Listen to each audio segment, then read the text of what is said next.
So, good morning everyone. Welcome to this second day of our Memory is Our Future Symposium. I hope that you enjoyed the first day. Before I leave the floor to the first panel, I just wanted to inform again all our foreign guests that we have the radio guides for the panels in Italian.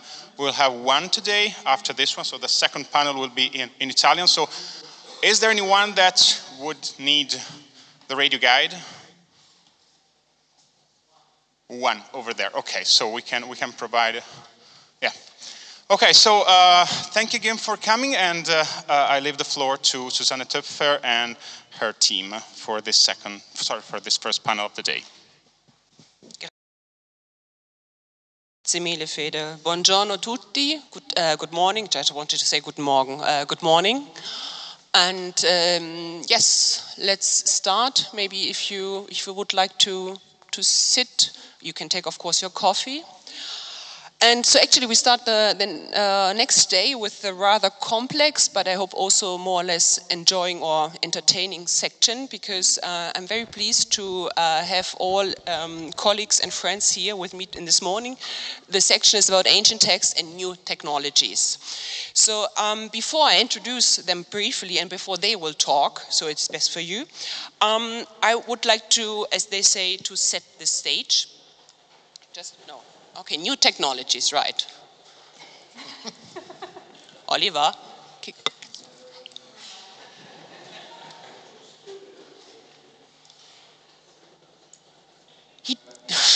Allora, I'm ancient, obviously. The text and the new technologies, Stephan, could you? So I think it's actually the position where you talk. It's not, so it's not. In that direction. I have to, in which direction? That one. To the publicum, okay, Yeah. Nice one. Again, good morning, I will be better. Well, ancient text and new technologies. So start with the ancient part, as I did already. So this is what we will talk about today, is a choice of ancient texts. So mainly we are staying in the field of the Mediterranean, North Africa, and ancient Near East surgeons. As I said, it goes, yeah. Egyptian priests, Greek philosophers, early Christian and Islamic scholars all contributed to the study and preservation of ancient texts, each in their own way. Egyptian priests maintained and passed down religious, scientific and cultural knowledge, ensuring the continuity of Egyptian civilization and wisdom. Greek philosophers integrated and expanded upon earlier traditions. They absorbed and critiqued the knowledge of their predecessors, including Egyptians, and laid the groundwork for many intellectual traditions in the West. Early Christian scholars, particularly during the 2nd to the 5th, or actually also 7th century, studied ancient texts from Jewish, Greek, Roman, and Egyptian traditions. They thought to understand and interpret a religious text in the context of Christian theology, while also to the 4th century, Islamic scholars also preserving earlier intellectual traditions. This goes back, where Islamic scholars were instrumental in the expansion of ancient texts. They contribute in the decipherment of Coptic and hieroglyphic script and translated and preserved the works of Greek, Roman, Persian, and Indian scholars. They also build on those texts the development new knowledge in fields such as philosophy, medicine, astronomy, mathematics, and engineering. Their study of ancient texts, this means the study of ancient scholars, if you want to call them like this, especially during periods of cross-cultural and the interconnected contributions, helped preserve and propagate key ideas that continue to influence philosophy, science, and the humanities today. The study and deciphering of ancient texts is for about 300 years and 200 years in Egyptology, a specialized field of research that involves understanding, interpreting the language, content, and historical context of writings from past civilizations. This process is crucial for uncovering lost knowledge, gaining insights into ancient cultures, and preserving their intellectual legacy. The relationship between ancient texts and the digital age has transformed the way we study, preserve, and share historical, cultural, and intellectual heritage. Digital technologies have revolutionized the field of textual studies and ancient manuscript preservations in several ways, enabling greater access, preservation, and analyzing of ancient texts that were once confined to physical libraries or archaeological sites. Again, the digital age has changed the study, preservation, and accessibility of ancient texts, offering unprecedented opportunities for scholars and the public to engage with historical documents. However, challenges remain in ensuring long-term preservation, equitable access, and maintaining the integrity of the original texts. As digital tools continue to advance, the study of ancient texts is an ongoing scholarly endeavor that will only become more inclusive, detailed, and dynamic. It requires a combination of linguistic expertise, historical analysis, cultural understanding, and technology tools to make these texts accessible and meaningful for modern readers. So what we would like to address in this panel, and this will come clear within the next presentations by the speakers, is how does philology, epigraphical, chorological, and paleographical research change in the digital age? What are the benefits for scientific research from the development of word processing software for ancient hieroglyphic, hieratic, and Coptic texts, and digital reference works for demotic paleography, from the application of machine learning algorithms for dimensionality, reduction, and classification of hieroglyphic script and cursive text? How should we use algorithms, and how can we connect them to the right data? What offer open access digital platforms of resources in digital epigraphy, codicology, and philology for researchers and practitioners across diverse cultural and temporal scopes? So this from my side, and now I will give the floor to the speakers. What we have here, so the panel consists, as you see, of 6 colleagues. First speaker will be Andrea Barucci, scientific researcher at the IFAC and CNR Institute of Applied Physics at Firenze. Paola Buzi, full professor of Egyptology and Coptic Studies at the Sapienza University of Rome. Mark Jan Nederhof, a senior lecturer in computer science at the University of St. Andrews. Irene Rossi, senior researcher at the CNR ESPC Milano, and together with Chiara Salvador, also researcher at the CNR Milano, but now also researcher at the University at Paul Valéry at Montpellier. Stephan Unter, Egyptologist and computer scientist from the University of Basel, and Fabian Wespi, Egyptologist and researcher from the University of Heidelberg. So with this, I would give the floor to Andrea Barucci, and he will start with his first presentation. Thank you so much. It's a pleasure to be here today. Let's start. Okay, thank you. My presentation is, in general, I want to show you something related to the use of what we call artificial intelligence algorithm applied to the field of ancient writing system recognition and classification. But first, I want to start from the history of our work. We started this work in 2018, trying to, with an idea, to shift our experience from the field of medical imaging to the field of cultural heritage in general. The idea was to apply convolutional neural networks at that time to the recognition of ancient Egyptian hieroglyphs. After this idea, in 2021, the first convolutional neural network we named GlyphNet came out, and then we move on with other applications in 2023 using Detectron 2 for segmentation. I will show some details in the next slide, and then we will see what we are doing now in 2024, 2025, we hope. Okay. Again, some history.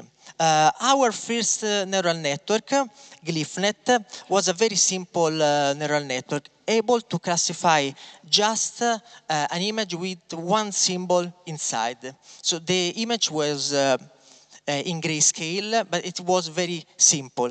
The network achieved very good results, achieving 97% in classification.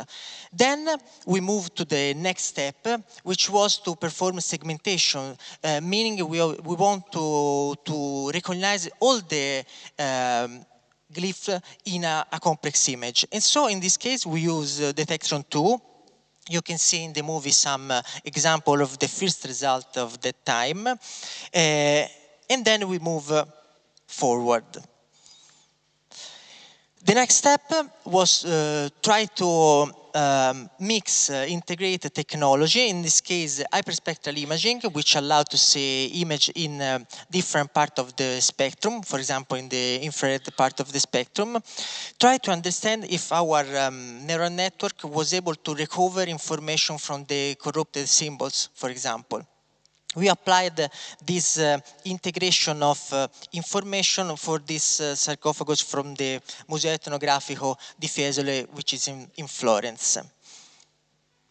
And then, after this, thanks to Susanne, which suggested us to move in another field, we met the hierarchic part of the writing system, which of course is complex, because you know better than me that I'm a physicist. So that there are many symbols with many variations, and they evolve with time. So a lot of information to deal with. Trying to solve this problem, we developed this workflow. Starting from the image acquisition, of course, we selected some data. And then we create our dataset performing semi-automatic segmentation, curation of the data, standardization, annotation, integrating all the information we think they are useful for our aims.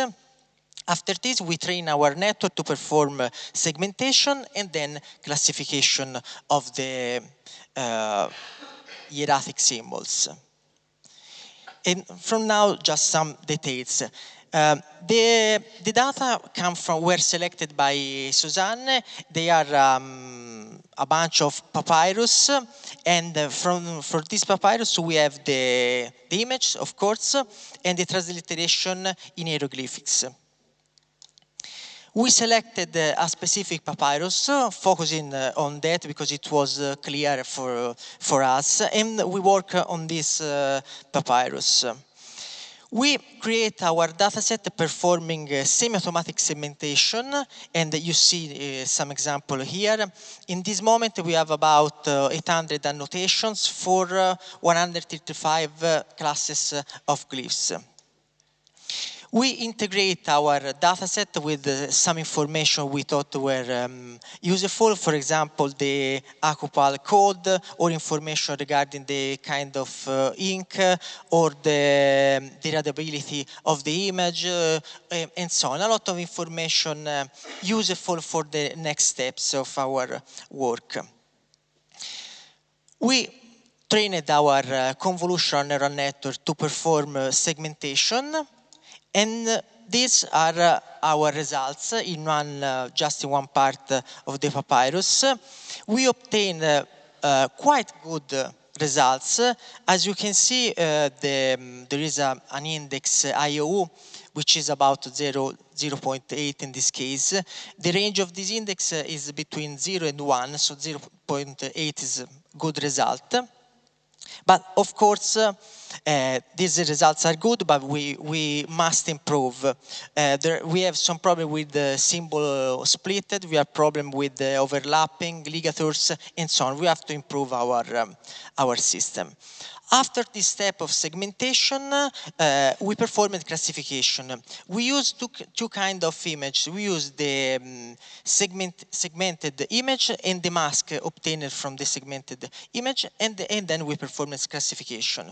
With these two kinds of images, we obtain, again, quite good results. For mask, up to 85% in accuracy, and for image, 75% of accuracy. So, where we want to go? Our idea is to try to create a production pipeline for segmentation and classification in the automatically as possible as, of course. The strength of our project is that we have a lot of tools already developed. We have a data set in a standard format. We have the mask associated with this data set. The problem is that in this case, our data set is very limited because we are restricted to a specific period of time, and the data set is strongly unbalanced. We have some science well represented, and other present just few times. And so we are a strong imbalancing, which usually is a problem for the systems. A final idea, and again, for me, this comes from the field of medicine, which is one of the main sector of research for me. This comes from the project Navigator. The idea of a virtual research environment. A virtual research environment is a place where people with different skills can upload image, text, and other data. Then, after the uploading, we perform curation, annotation, harmonization, standardization of the data. Then, all of the data that pass this stage are stored in a bank, a real data bank, where there are data and some models. And then there is a part, a layer, known as the real virtual research environment, in which people like us can develop virtual research, virtual tools, AI tools. We can test other tools, we can implement. So it's a very interesting environment where people can work together.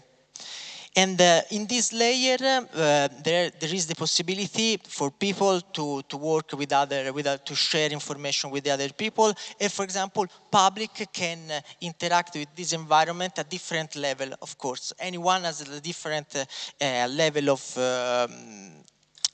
working with this environment. Stop. Thank you so much. These are all the people I work with, and thanks to them for all their support. Thank you.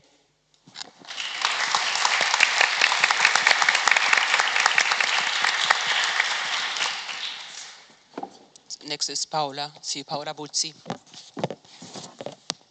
So good morning, everybody. Perhaps, let's see. Yes. No. Too quick. PAPS is a project that has received a very generous European Research Council grant, a fact that immediately imposed a sort of categorical imperative, so to say, building something which would have lasted. Although the big grant has finished 2 years ago, the project is still ongoing, and it was conceived since the beginning to be durable, which means of course, to elaborate a strategy for the easy maintenance of the technical and scientific data. From a philosophical point of view, we can say that PAPS is based on a necessity, a strong conviction, and an ethical duty.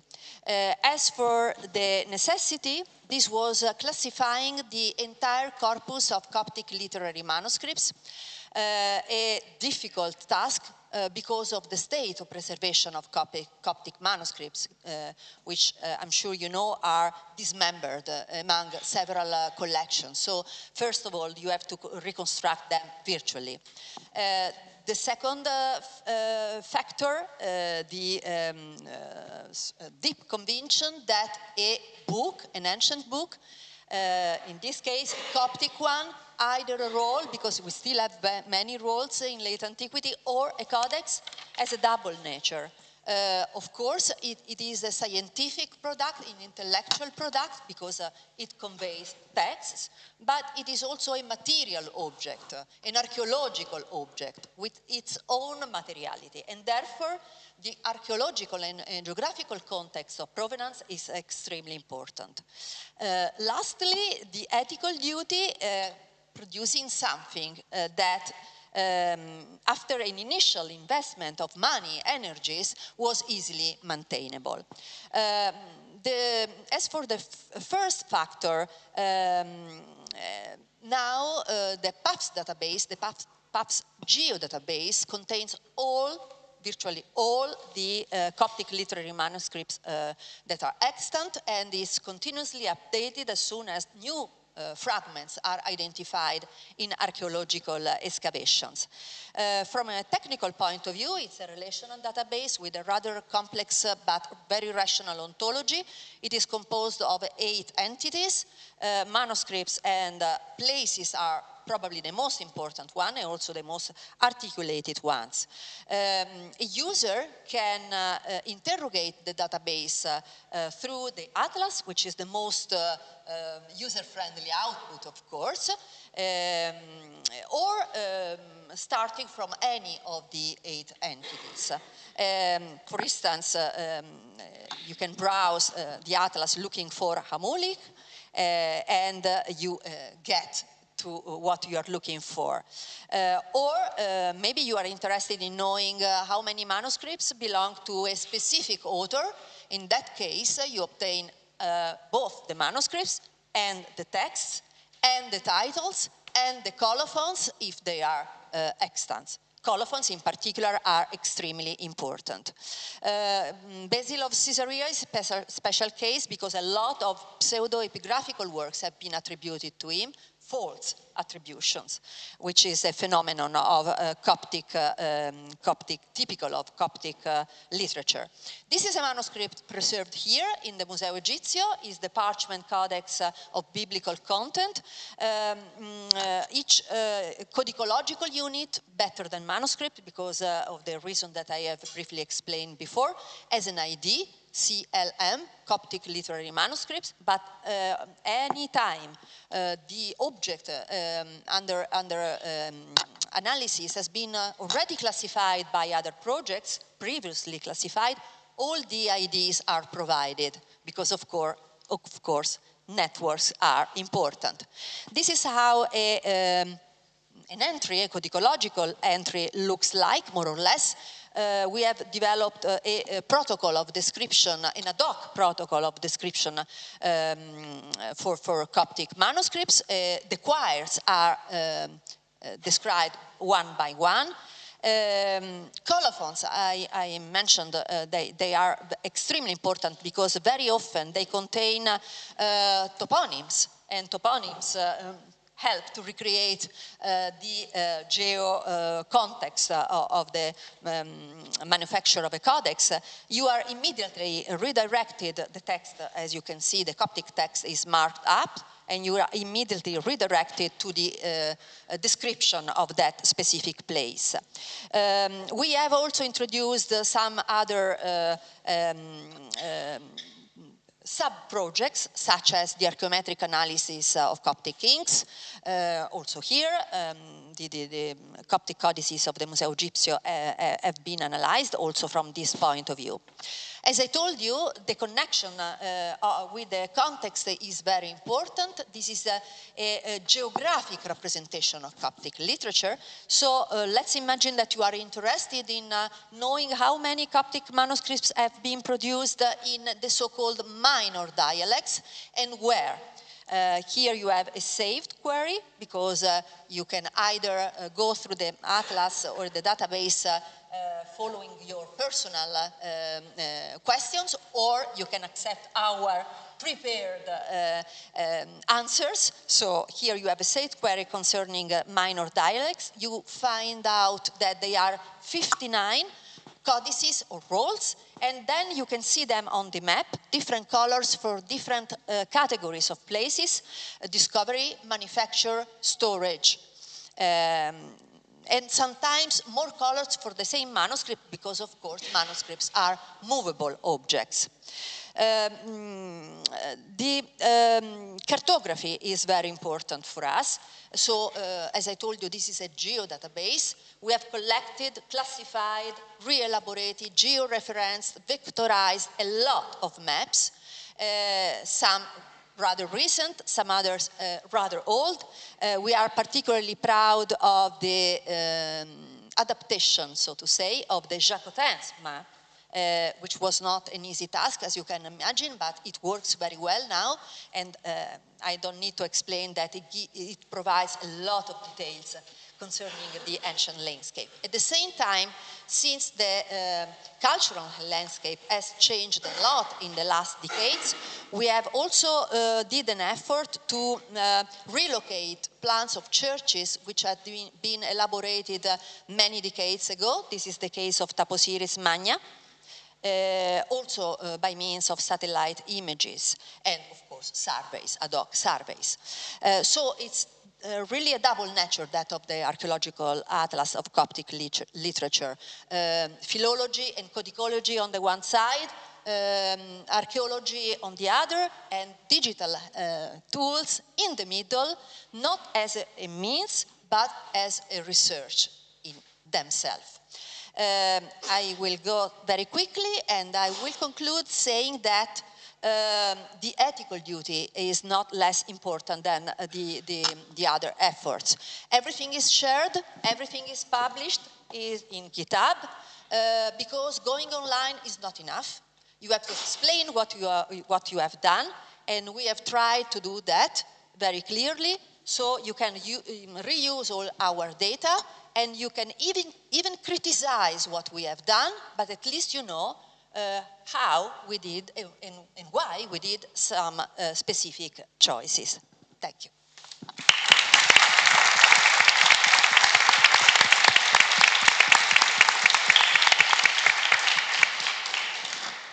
Next would be Mark-Jan Nederhof. Okay, good morning. So this project eSuit is a bit more modest than the projects presented by my esteemed colleagues. This is unfunded work with Julius Stephan, Christian Casey, and myself. And I will start the video if I can. Next. Doesn't work. It works.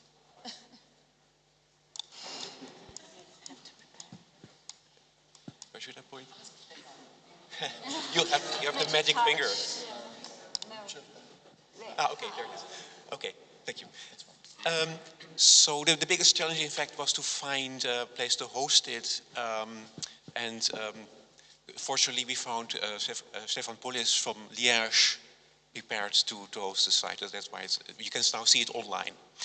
Okay, so there are a number of Retic documents where we have a photograph available next to a facsimile. We show both. And then we can look at individual glyphs, and they are indicated by different colors. We can move the mouse over these glyphs, and then we can see the normalized hieroglyphic, say the Gardner code and the hieroglyphic form. So, particularly interesting when you can see how different glyphs overlap, which is indicated by the colors. And we can also click on one line or one column, and then we see all the labels for each of the hieratic signs within that column. And so you can imagine the applications for students who can try to read a column, and if they can't figure out how to continue, they can peek at the hieroglyphic form.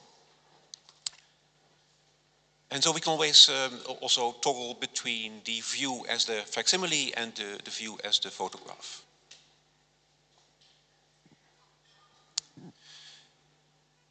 Then we can bring up all occurrences of a certain sign in the database, especially useful for looking at finding any mistakes, any wrong labelings. We can enter the name of the sign in terms of the Gardner codes, but there's also a Unicode graphical editor available, independent development which we have coupled to this application. So here we bring up all the occurrences of the owl in this case, and if we need some more context to figure out whether we have done the right labeling in all cases, then we can also we can show some area around an occurrence of a hieratic sign. And everything is linked together. So clicking on one of these occurrences in the table brings us into the actual document from which it was taken, and the occurrence of the glyph is highlighted.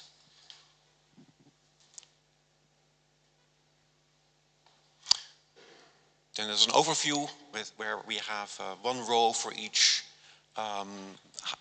sign, or each combination of signs in case of ligatures, and each column is one text. Now we don't have that many texts yet, but we can filter the text that we're interested in.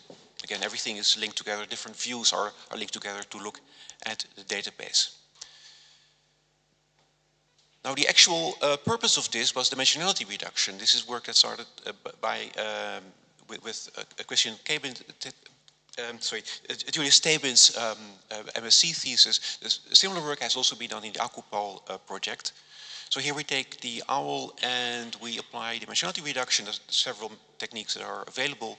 Then we bring up a 2D plot where each bubble here, each dot represents one occurrence of the owl, and we can look at different texts. They have different colors, different texts, and we can also group them together in different ways by provenance, by genre. And we even have a dimensionality reduction to 3D. This allows us a little bit better to get an insight in the data. Now you already see here roughly that there are, certainly for the shipwrecked sailor, where we have lots of occurrences of the owl, roughly 3 clusters. And what is possible now is to bring up the shapes that correspond to these dots on the screen. And we find actually confirmed here our intuition that there are 3 different ways of writing the owl, even in one text of the shipwrecked sailor. See, 3 very clearly distinct prototypes of shapes. And by the way, so this is one example where computer science can really help explore data that you couldn't do by hand. Because for this you need lots of examples of each of the signs. And again, everything is linked together, so if I click on one of those bubbles, then I go to the text for which shape was taken.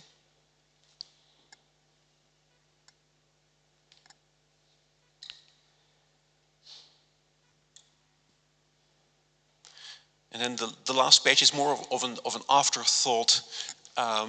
On the screen we can draw a shape, and then we have automatic classification of that shape. It was more of an afterthought, because so one thing I'm not showing here is that there's also functionality to edit this annotation. So if users are given credentials, username and password, they can log in, they can upload images of facsimiles and photographs, and they can themselves annotate the shapes with the Gardner codes. Okay, that's it.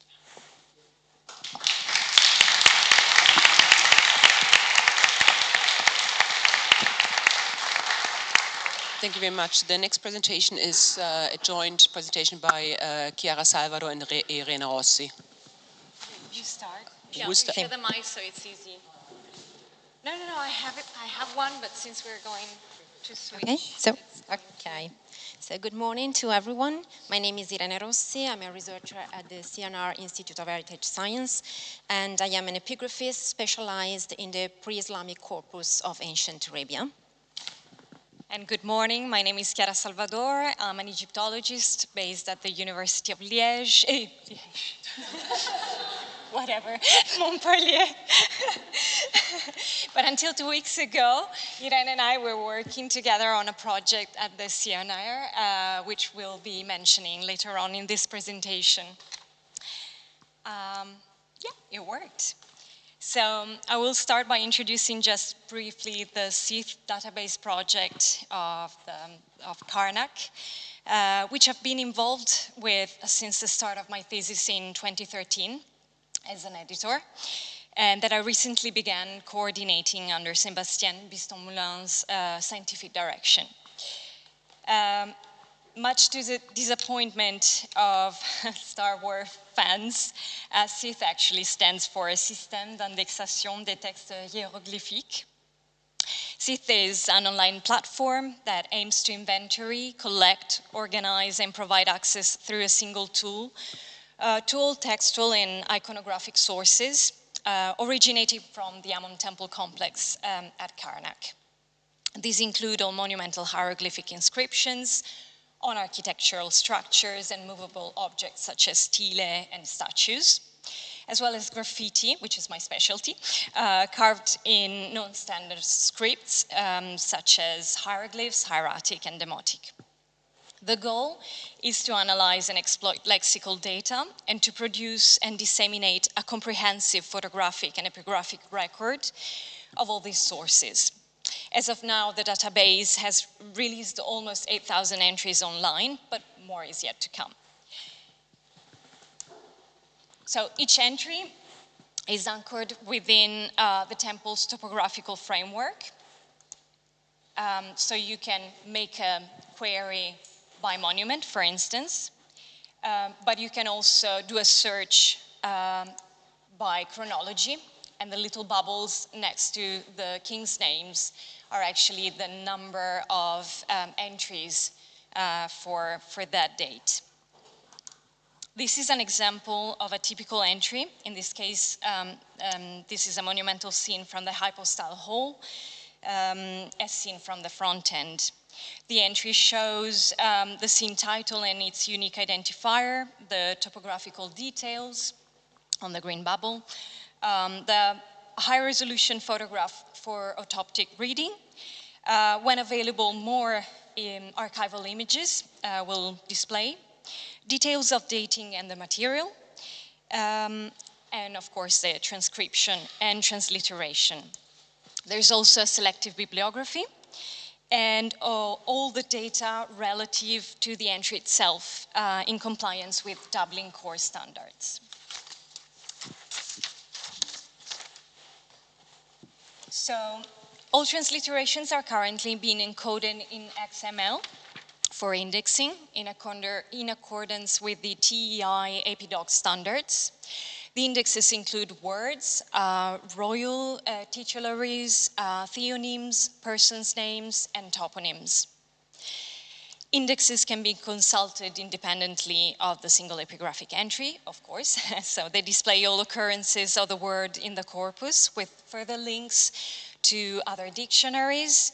And particularly, they're linked to Vega, the Vocabulaire de l'Égyptien ancien, which is another lexicographical project based in Montpellier, not Liège. To conclude, I'd like to emphasize the importance of the reuse of data, not only through Vega, but to other projects as well, such as the Thesaurus Linguae Aegyptiae or the thought sign lists. But Sith makes data freely available to anyone via Sparkle endpoint, so technically there may be other projects already reusing data from Sith.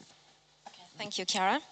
I will take you for a few minutes on the other side of the Red Sea to introduce you to a project quite similar to Sith, but built on a completely different epigraphic corpus, made of the Semitic alphabetic inscriptions of pre-Islamic Arabia. DASI, the digital archive for the study of pre-Islamic Arabian inscriptions, was born in 2013 at the University of Pisa and the Scuola Normale Superiore of Pisa through the refactoring of an online corpus of South Arabian inscriptions dating back to 1999. Now maintained at the Consiglio Nazionale delle Ricerche, DASI has become the reference open edition for anyone working on the texts of pre-Islamic Arabia. Thank you. The corpus of DASI currently totals nearly 9,000 texts, most of which originated from Yemen and adjacent areas between the early first millennium BCE and the 6th century AD. DASI model has been implemented to cover all typologies of texts, including monumental inscriptions, but also small objects like seals, inscribed pottery, coins, graffiti, and also the minuscule manuscripts on wooden sticks. The edition of each inscription provides images when available, epigraphic metadata, the annotated text with apparatus criticus, translations whenever possible, contextual information such as those on support, provenance, current location, and bibliographical references. Besides searchable indexes of texts, objects, and sites, the most useful feature of DASI are its word list and the text search on the annotated inscriptions. Here, for instance, I have searched for a string meaning the god or the gods of Egypt, and as a result, I get a phrase occurring on a sarcophagus of a South Arabian merchant who traded aromata for the temples of the gods of Egypt in the 2nd century CE. Behind DASI Public Archive, there is a relational database, of which you see here the data entry interface and the conceptual model. The entity recording the information on the text integrates an XML editor module. This editor allows annotation of philological and linguistic phenomena in the TEI Epidoc standard through a friendly interface which hides the complex XML syntax from the user. That is the result of about 25 years of work and is constantly subject to content and technological upgrades. At the moment, the efforts are concentrated on improving the level of fairness of DASI's datasets and on reusing them in new tools aimed at supporting historical research. For instance, DASI has been providing epigraphic data to the geodatabase of the Ancient Arabia portal, one of the outputs of the Map Arabia project, allowing searches for inscriptions through its WebGIS, called the Digital Atlas. You see the, here on the left. The toponyms attested in descriptions feed instead a second output of the project, which is a gazetteer of the historical names attributed to Arabian places in the written sources here in the middle. The gazetteer database allows to identify, describe, and draw semantic relationships between sources, names, and places, recording, for instance, that Egypt was called Misr in the South Arabian inscriptions of the 2nd century BCE.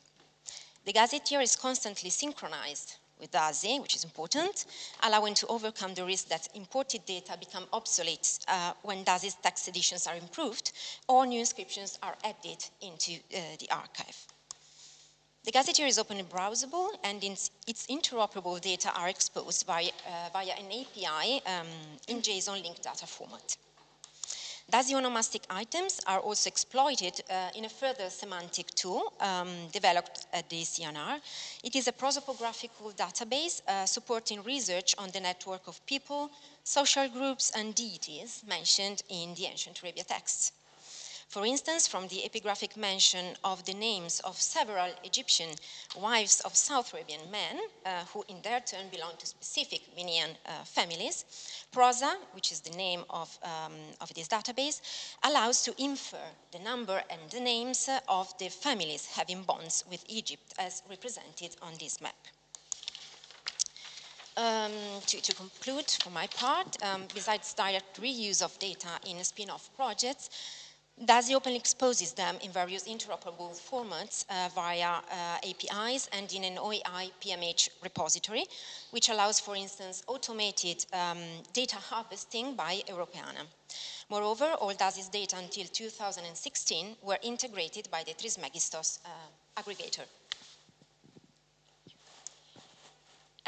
Despite the differences between our disciplinary domains, Irene and I realized that we were faced with very similar challenges while working on our data.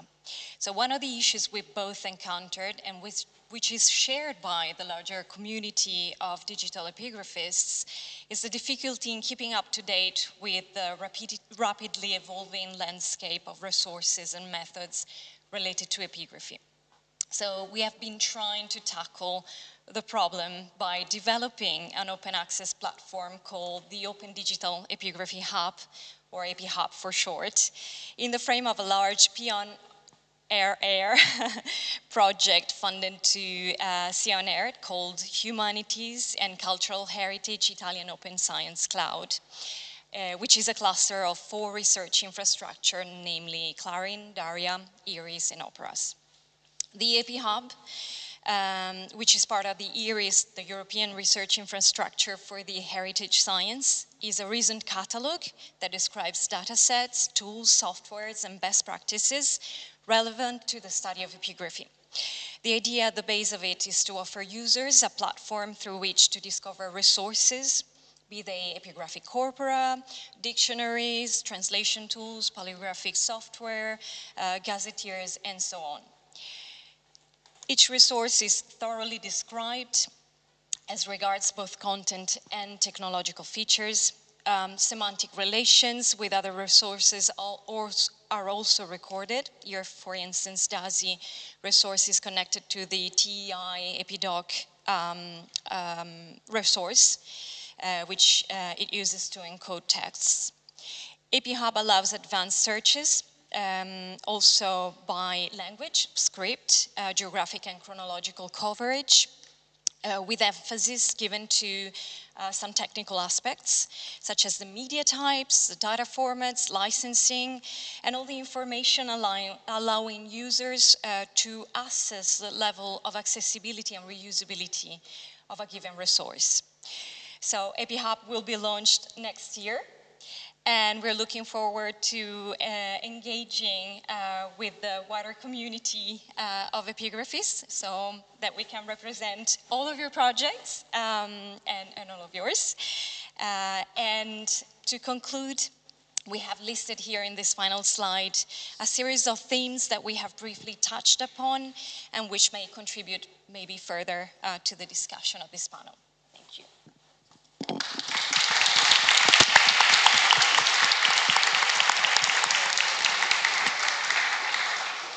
Stephan Unter.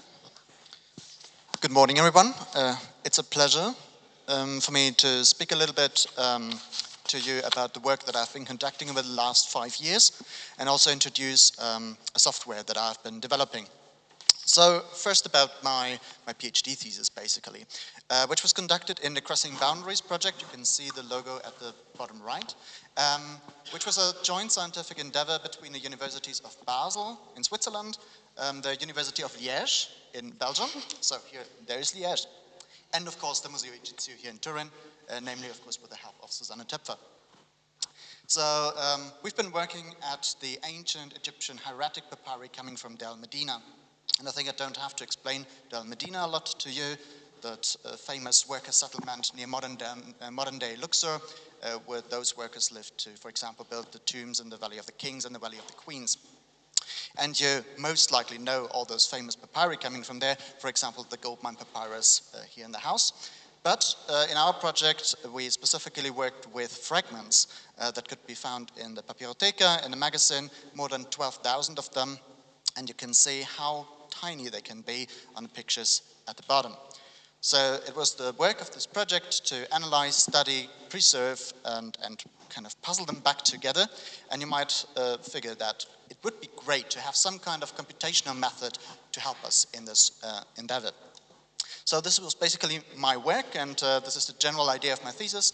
How can we determine some kind of similarity if we have two papyrus objects, and what does similarity mean in the first place? Similarity with respect to what? But the overall idea is, of course, because I'm also a computer scientist, let's create some machine learning model and let the machine do the work for us, create some distance, score some distance metric, and then we have a metric to compare objects to each other. The material that we've been working with is complex, it's very fragmentary as you have seen, and it's furthermore heterogeneous, which means that multiple people or multiple text witnesses can be on the very same document. All this renders the whole project quite complicated, and therefore I decided to go for a multimodal perspective, looking at different features. For example, the color of the objects, both the papyrus but also the ink, then the textural quality of the surface structure, the handwriting style, both in terms of text type, but also in individual writers, then an automatic segmentation of text lines from the images, and of course a classification according to text, namely to text genre. Now, unfortunately, I don't have the time to give you all the information about methodology and results and so on, so let's just have one brief glimpse at one aspect, and as we're talking about ancient texts here, I went for the textual category. So this is a result very close to what we have already seen by Marc-Jan, so two-dimensional representation, and you see a lot of dots in there, and each dot is one textual occurrence, and the colors actually mean different text genres, and this is the result of a machine that was trained to identify these 39 different text genre classes and to also separate them in this embedding space, in this text genre space as far as possible. And what you can see is that there's already some clusters, right? So you see some bubbles. This is a nice result, but several clusters are also interfering with each other. So I had a closer look. What are these clusters that are interfering with each other? And that was actually quite fascinating, because if you combine them, you see they actually form superclusters that are semantically meaningful. So for example, at the bottom, you see a couple of clusters that altogether are all royal texts, or on the right-hand side, of course, you have a huge bubble full with administrative texts. The machine had no idea that those texts would form some administrative texts. So this is an interesting indication that also the machine had this kind of idea. The second part that's important for us here is, as I said, each data point here is one occurrence of a text. So what I can now do is I can pick one data point and I can compute the distances to all the other data points, and then I can sort all the text accordingly, from most similar in terms of text, so the one with the closest distance, to very dissimilar somewhere at the bottom end. So this is a very brief sketch of my thesis. Now for the second part, the software that was also developed in the framework of this project, the virtual light table, because we found we should also have like some kind of software that's not only applicable and usable by computer scientists, but especially by Egyptologists.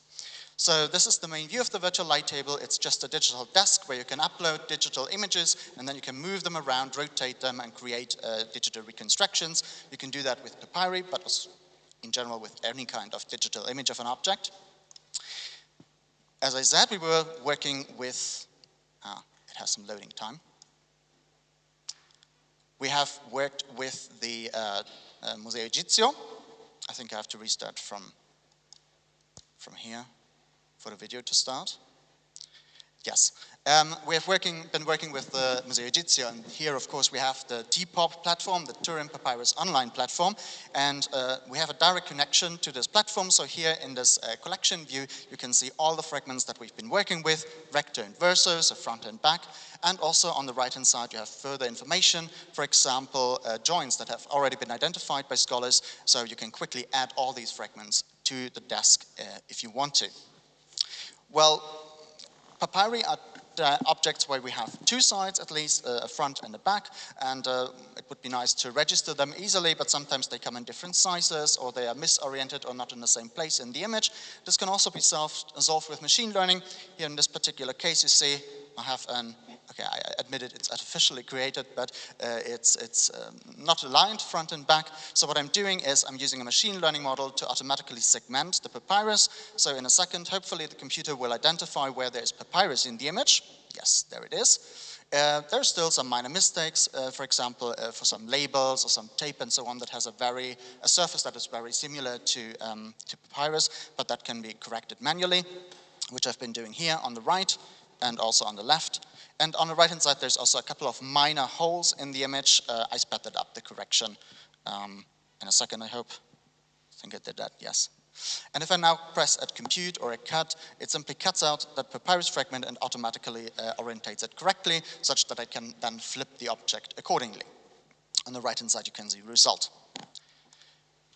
I could use Photoshop for all of this, or any kind of other photo imaging editing program, but as I said, papyri are two-dimensional objects, so if I do a reconstruction on one side, it would be great to also be able to check if it's working on the other side, and this is quite some task in Photoshop. So with the virtual light table, this is easily doable. You just click a button and everything is turned to the other side, which of course requires that kind of registration that I earlier showed. If you did a good job in entering the resolutions of the image, you can also do measurements in the software, for example, for the papyrus fragments, but also for individual characters. Or on the right-hand side, you can set up a reconstruction area. For example, if you know that the maximum size of a papyrus sheet must not exceed 28 centimeters, you can set up the reconstruction area, and then you know that you can arrange your papyrus accordingly. Last feature. You can also use graphical features, graphical improvements, for example, to increase readability, as in the center, or again, you can use semantic segmentation to create an automatic facsimile of the papyrus on the right-hand side. And if you're interested in all of that, well, there's a QR code here, or you just go to the website of the Crossing Boundaries project in Basel, as I mentioned, and there's the requirements. Currently, it's a standalone software that should work on Windows, Linux, and Mac OS. You need Python for that, for image processing reasons, and if you want to use the machine learning part, then you also need TensorFlow, but that's the technical details. And that's about it. Thank you.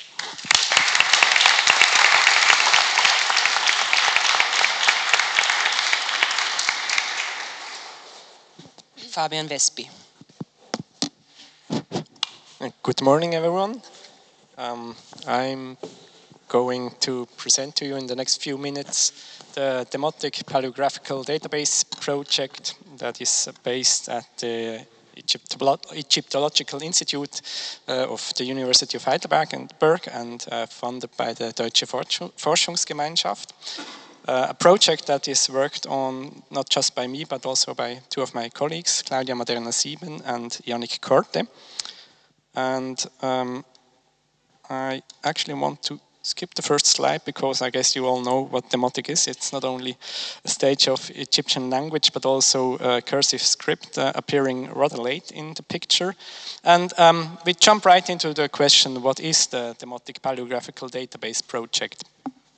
It is basically a digital database consisting of handwritten demotic texts, and it aims to assist you when working with demotic handwritten texts in helping you to understand not only the peculiarities of such texts, but also in helping you to understand the development of the demotic script and writing system during time and in certain areas.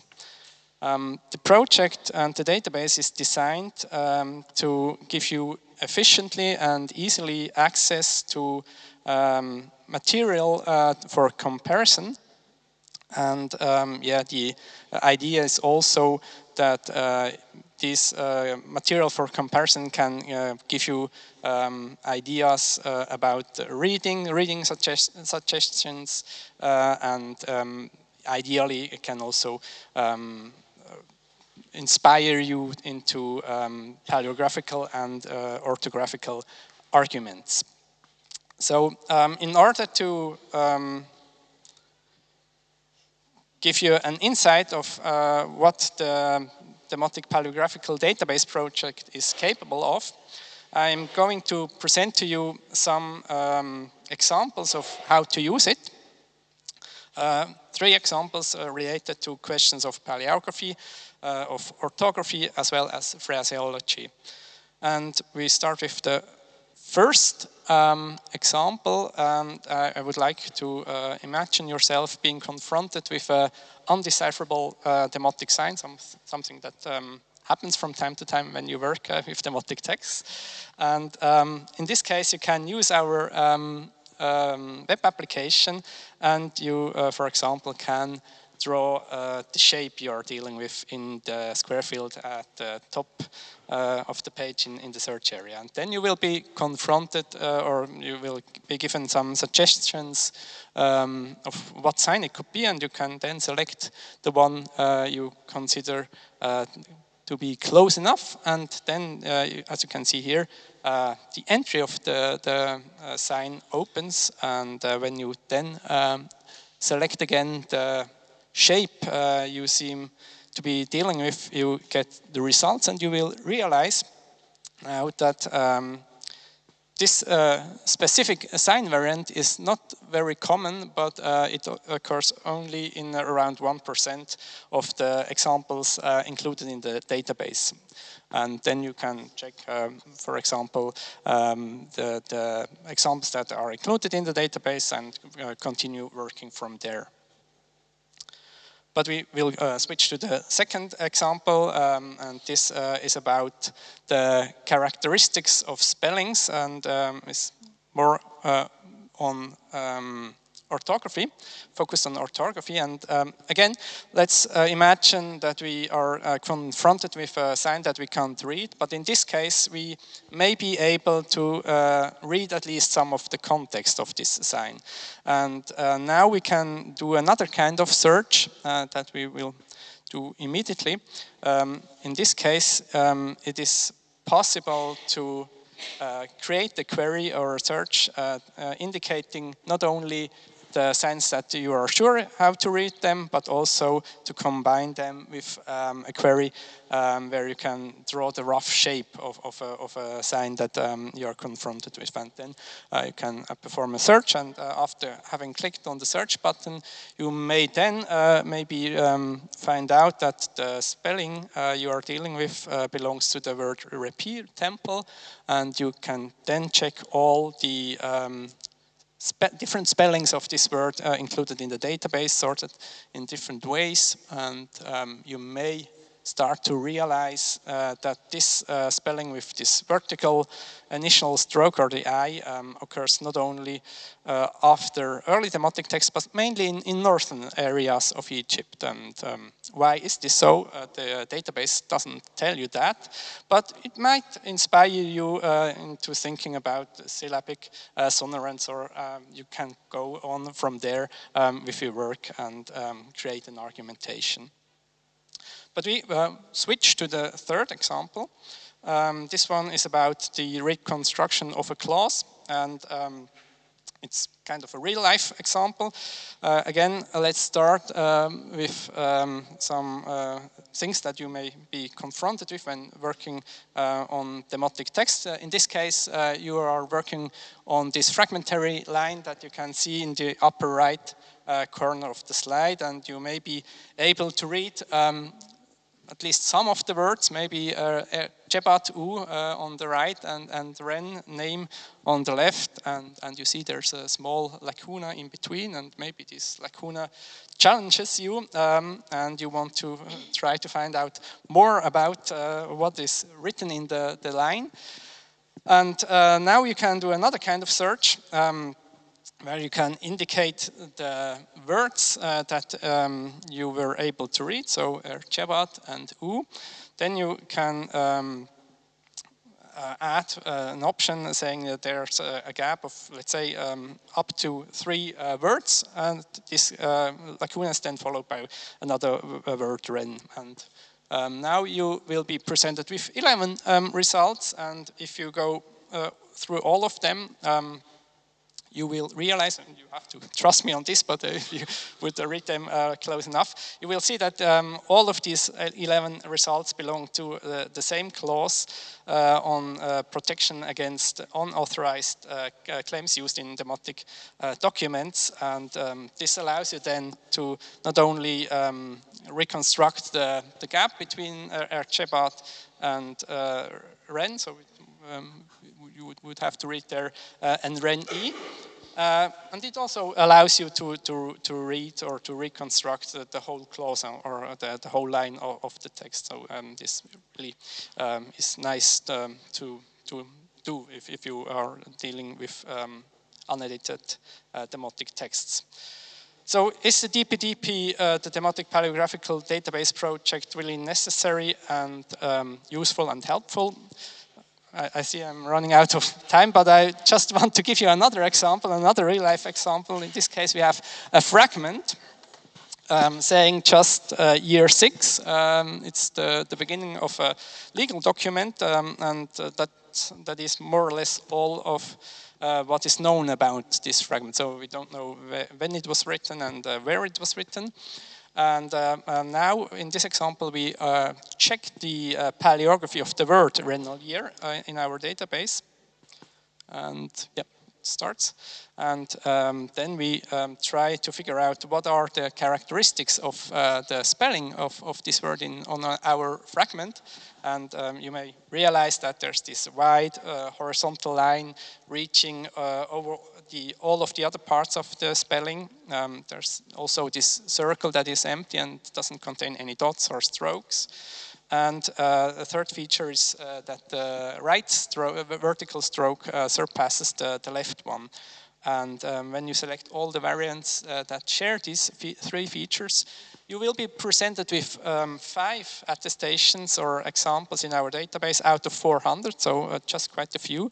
And you will see that they center or are concentrated around Thebes on the one hand, and Hawara in the Fayoum on the other hand. And then when you inspect all 5 of these examples, you may be realizing that the attestations looking the most similar to the one on the fragment stems from Hawara in late Ptolemaic times, and so it's the most probable that this fragment was written at the same time also in Hawara.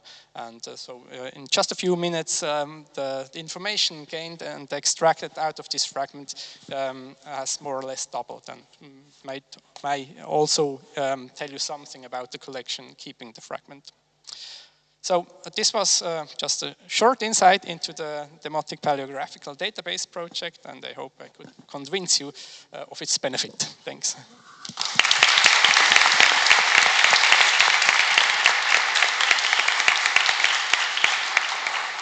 So thank you very much all for the very exciting presentation. I say exciting because also just reference to the last point, because actually I was asking Fabian when we had the first meeting, and so please tell me, what is the use of the Demotic database?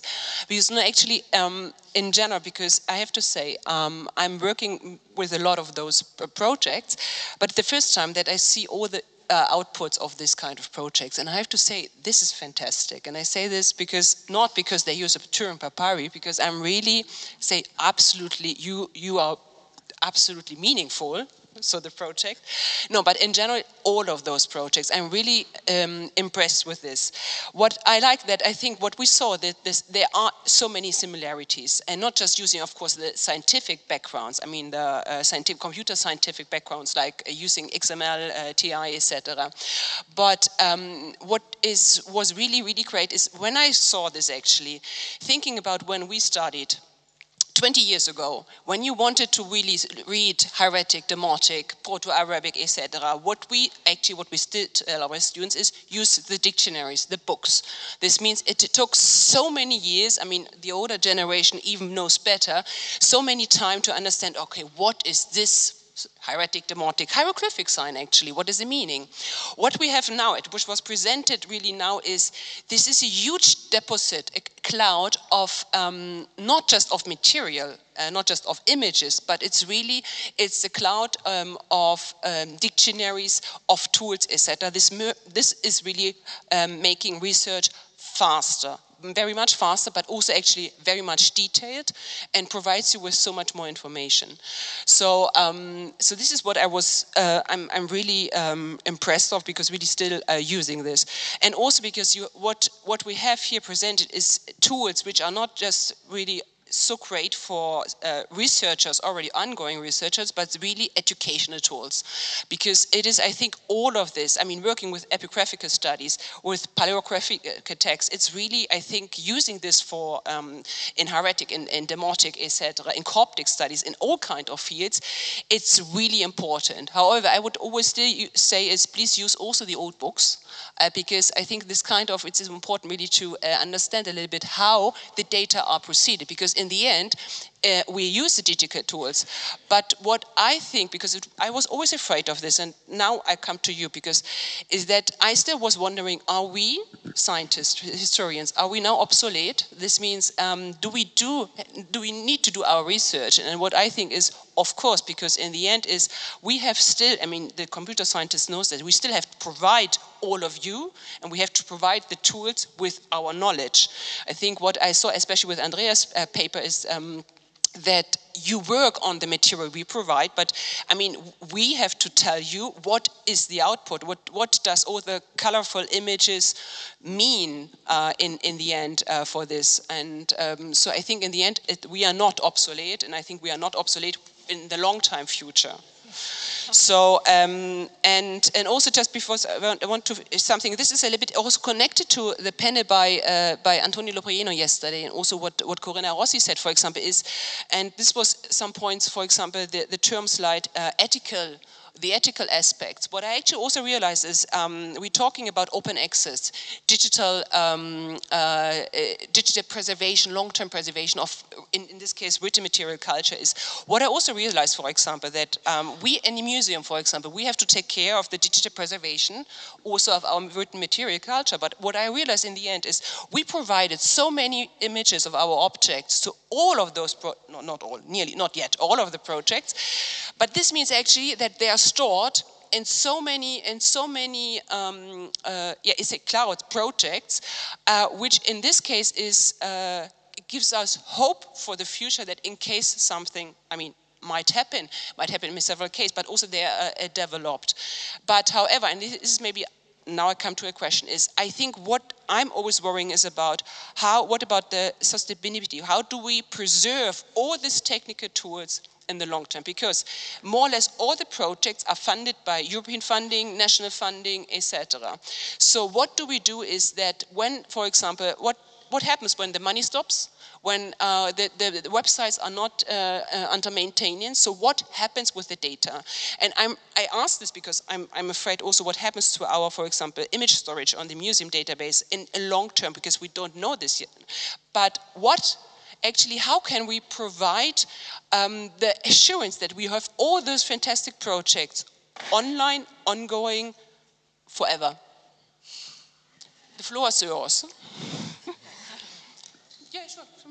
Okay, let me start with a provocative answer. We can't.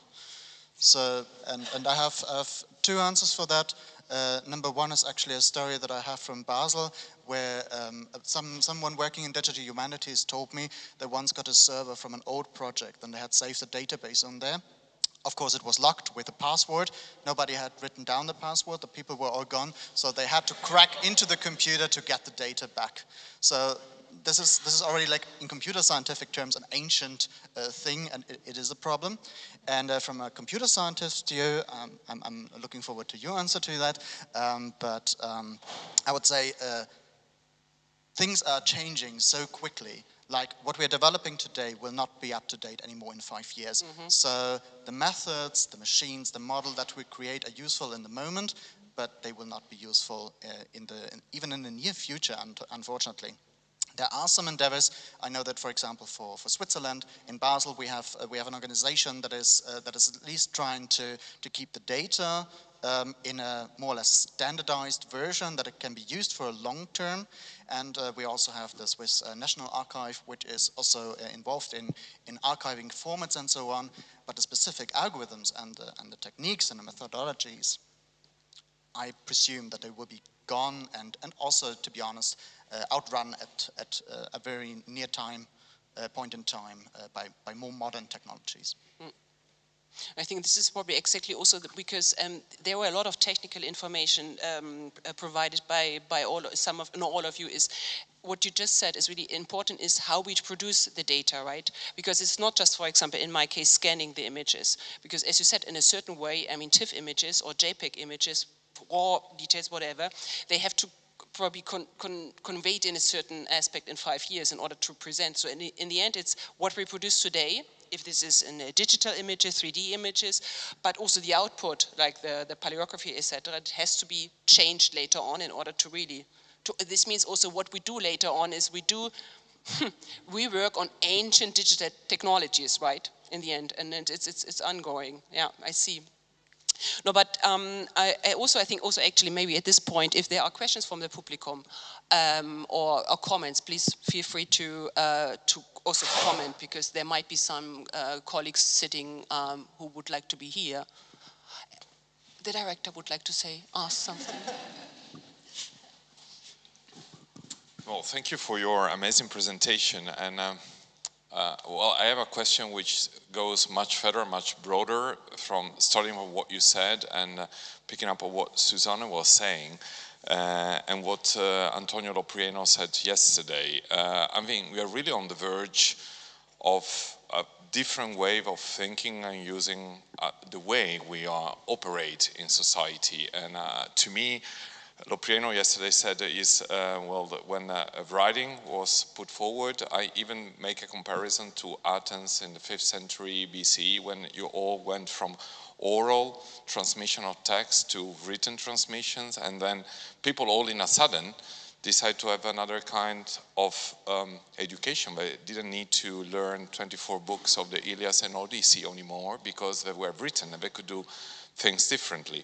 So I pick up what you were saying, Susanne. Are we outdated in the way we shape our education? Well, we will have a panel of education for our students, in the sense that, of course, we need to remain to the core of our disciplines. But should we, I mean, when I was studying, I'm ancient, Müller paleography and doing all the erratic science and trying to recognize them, then is that still useful in that way? Or we will have a new generation that is much more used to make connections, and so maybe we have to develop new kind of skills, because research will go much further. They have other soft skills which we didn't have.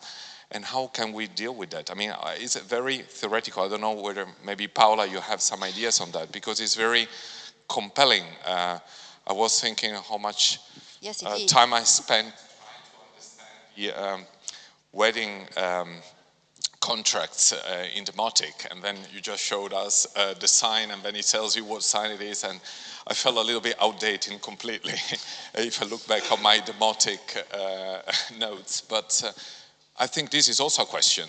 The technology is going forward. Are we adapting in education? And then my question will be also in museum display, maybe? Yes, I think this is a crucial matter. All the projects which have been discussed here have demonstrated that digital humanities are not just tools, no? Are research. There is a lot of reflection behind the scenes. Otherwise, you do not obtain what you have so effectively explained. We have a paradox in the Italian system. We have some masters programs in digital humanities, but we don't have a chair of digital humanities. It does not exist and cannot exist because of the very rigid system of disciplinary sectors of our academic structure. So yes, we need to rethink the way we provide skills, which does not mean that studying in the traditional way is old-fashioned, but simply it's not enough anymore. But at least for the Italian system, a real revolution would be necessary. I think what we also, because in going in this direction, what Christian said and Paola said is also, I think exactly the question is because the younger generations, I mean, starting now, studying the fields, I think what the problem is actually, they use more or less digital tools or digital databases, etc. But the problem is, I think when we discuss this is, they do not quote them. Because I think what we discussed also earlier, and we all of us, we realize is that students nowadays is that they take all the information there. But I think this goes also back a little bit what it was discussed yesterday by Antonio and the team is. But they do not quote it because it's not a printed medium, it's not a book. And of course they know that you have to quote the author, the article, the page. But what if for example, they take a text translation, etc., they do not quote it. because, oh, well, it's online. It's like Wikipedia. So it's more scientific, more or less, but we don't need to quote it. And I think this is what the Milano project is, I think, providing is how, I mean, the problem is how can we assure, or actually force students into quoting, let's say, the intellectual property also provided by these projects. So I don't know if you... Okay, I start, yeah. Yes, of course, this is a problem, but it is also partly our fault. Because only in recent times we have established a proper way of citing digital resources. Now there are DOIs, we can also attribute ISBN to DASI, for instance, to an entire corpus.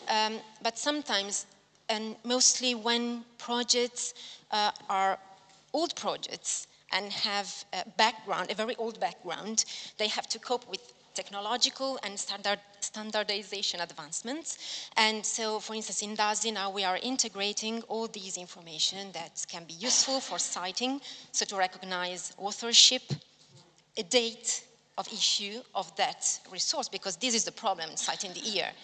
And also the link, the IDs that Paola quoted several times for identifying that specific resources. And this all goes into the verification process of the resources online, which means to make them findable, accessible, interoperable, and reusable mainly, because this is what we need. We spent so much time in building those projects, in finding the right solutions for our research questions, historical research questions, and so we need also to be properly cited.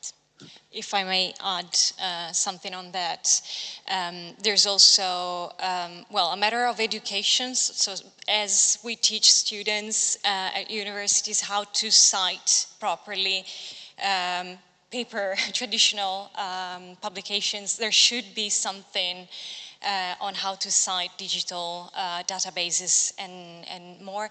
But there's also a bigger problem, which is that the scholarly community doesn't really acknowledge the databases and the digital editions for their value. So I may talk about the Karnak database because it's the one that I know better. And I can tell you that every single entry has been checked against all existing publications, all previous readings from archival materials, and on site, with monuments that have been cleaned and restored on the go and photographed at very high resolution with means that no single person can afford on its own, on his or her own. So the level of the edition is very high, although it is subject, of course, to mistakes. But there's a lot of choices, like for any publication. There's a real gap between acknowledging that kind of intellectual work that has been put there and acknowledged at the end with the metadata about authorships and contributors and reviewers. And what the scientific community does on traditional publications on paper, which is a peer review, which is nothing really different, not that different from what an entry in a database goes through, but it's not acknowledged in the same way. So there's also that. So actually it would be not just educating the students in this way. I think that first of all we have to educate ourselves, and this means scholars. I mean actually really teachers first of all. I think scholars, I mean starting with us, and then of course we have to understand how to quote it. And I think what I also actually realized, and this is what I liked very much about your collaboration, is this epihoop. So it's about epigraphic. This means you connect actually. As an Egyptologist, papologist, I mean, I'm aware of the Karnak project. I had no idea about the Dash project because, I mean, I'm not working in Proto-Arabic exactly.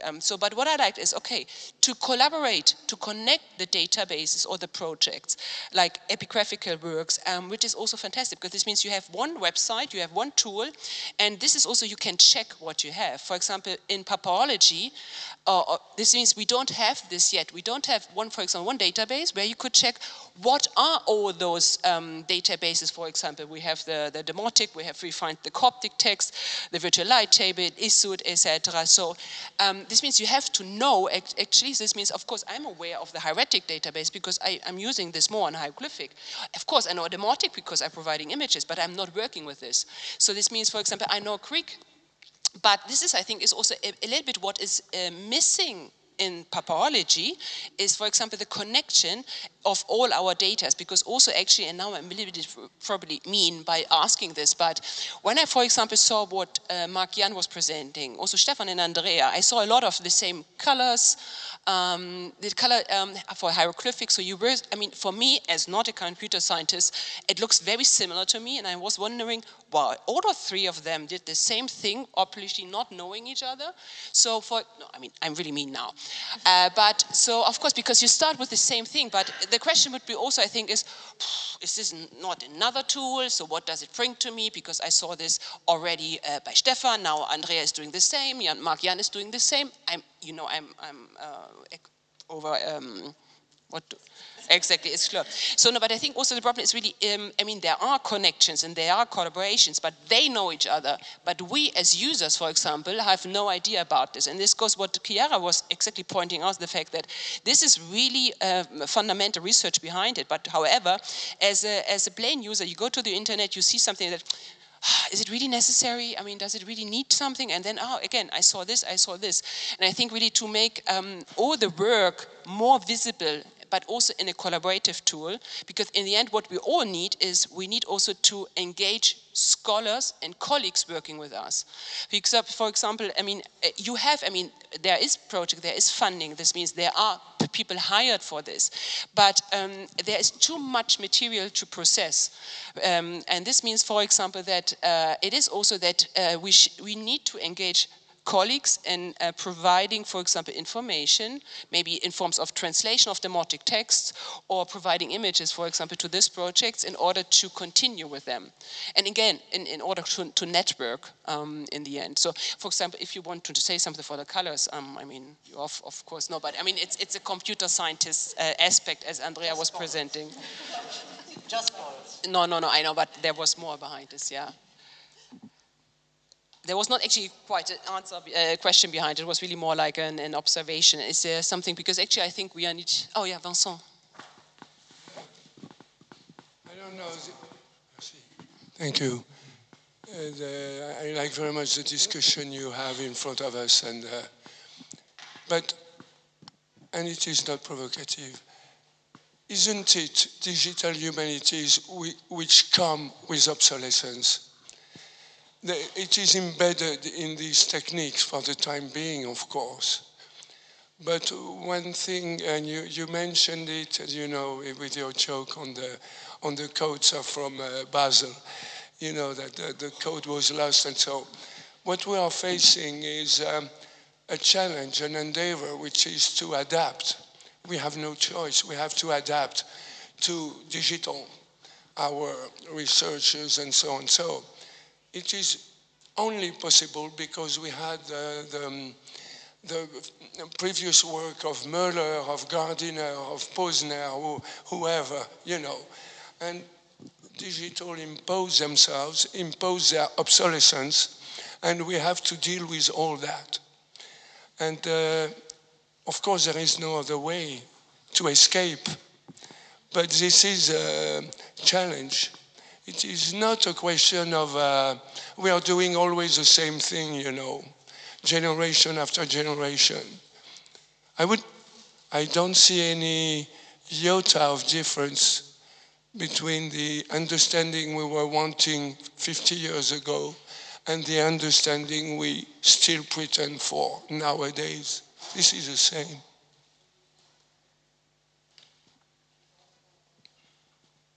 You are perfectly right. Simply we do it in a easier way because digital humanities are not a monster, are there to help, to support research. They are not the monster, they are not easier. Well, it depends. You are also right when you say that we take advantage from previous research, no? Without Gardiner, without that, etc., etc. But it depends on what kind of project we are talking about, because sometimes you create something completely new, completely new. I'm sorry to insist. We don't take advantage of previous research. These activities are the result of the previous research. Without them, it was not even thinkable, even if we have the tool. So it's, I don't know how to put it, but all things go on the same way, you know, whatever we want, whatever we do, whatever we think about. And it is only the understanding at the end of the spirit of it, of the reason for it, of the good understanding of the document, which is a progress. Otherwise, we are still talking about documenting, and perhaps I push too far, I don't know. No, I mean, in general, I think it's a good, Stephan wanted to say something. No, please add, yeah. I just wanted to make, I completely agree, and I would like to say that personally I see digital humanities, so let's say technical tools, as an extension of what we currently have, right? That doesn't make the human obsolete. Mm-hmm. This is really important to me. It is a tool to maybe speed things up, but in order to do so, and now here's a couple of challenges. For the researcher, for example, you kind of need to know what's actually happening, because if you're just using a tool, but you have no idea what's happening in the tool, then the result is not really helpful. Which is a challenge at universities, because many people in the humanities are now faced with the problem, okay, do I have to teach Egyptology students how to code, for example? Do they have to learn programming suddenly to do all this? For museums, because Christian mentioned that, also like the way of perception, especially with younger people, completely changes. So if we have tools of interactivity, if I have interactive digital tools to make connections to, for example, papyri, how can I bring that to the museum, and how can I therefore make a museum which has obviously a lot of old things accessible for the new generation? And this really is a challenge. And then there's a third challenge for those people who actually make all these software, so for computer scientists, because not everyone can learn coding, not everyone wants to learn coding, and that is absolutely fine. So how can we introduce all these new mechanisms, these new methods, these new tools into softwares, into applications, be it on a phone or whatever kind of device, in an accessible, easy to use way that is also, in the best case, interpretable, so that I as a user can understand what's happening there. And then I can use it, and then it can help and supplement my process of understanding the matter that I'm trying to study.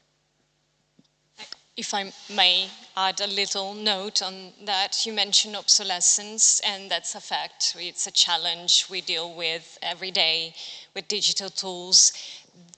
I can flip the same thing around and say one of the advantages of a digital tool is also to overcome obsolescence about the scholarship. What I mean is the limits of a traditional paper publication is that it becomes obsolete very, very easily, and new scholars come up with new interpretations or suggestions for readings, and it's very difficult to integrate them. And there's an explosion of publications everywhere.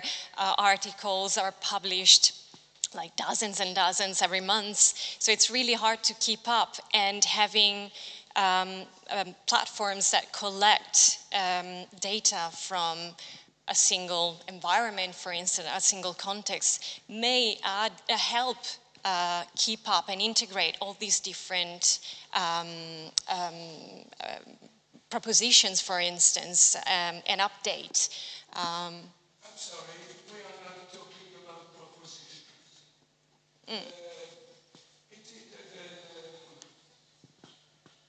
Gathering all the proposition is not an objective in itself. The